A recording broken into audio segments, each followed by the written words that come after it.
बोलो बोलो दीनाराम भद्री बाबा की।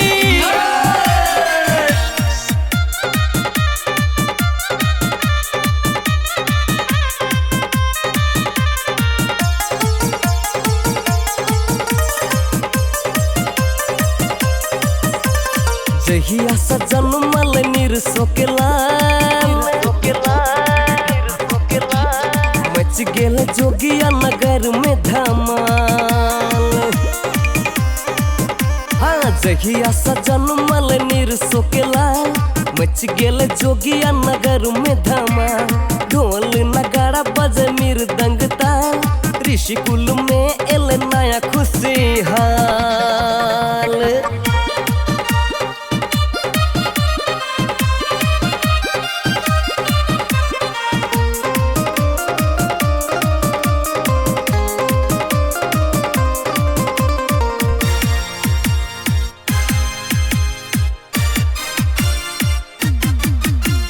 जोगिया के पावन धरती में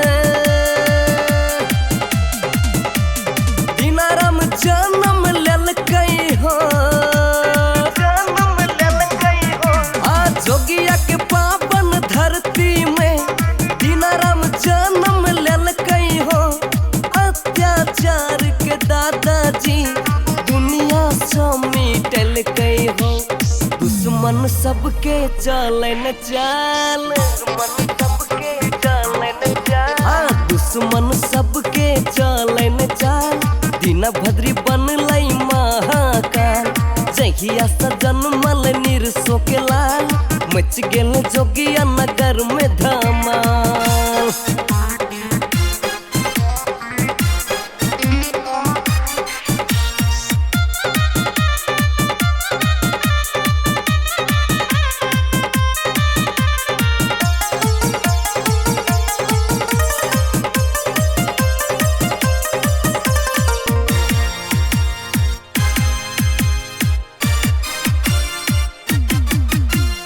जब जब भक्त पुकारै छै,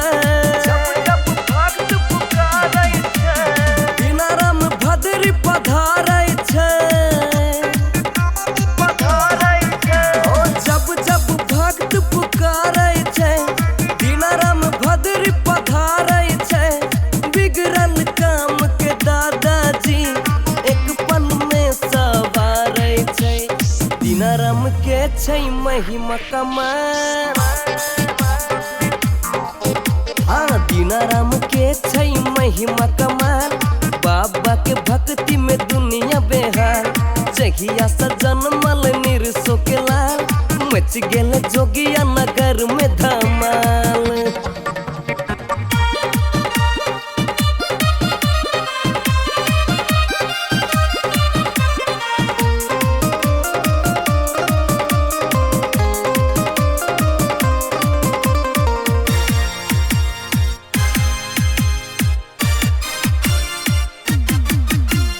कटैया के जंगल में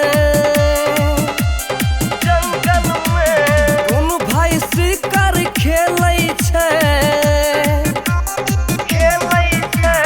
कटैया के जंगल में दुनू भाई शिकार खेलै छै।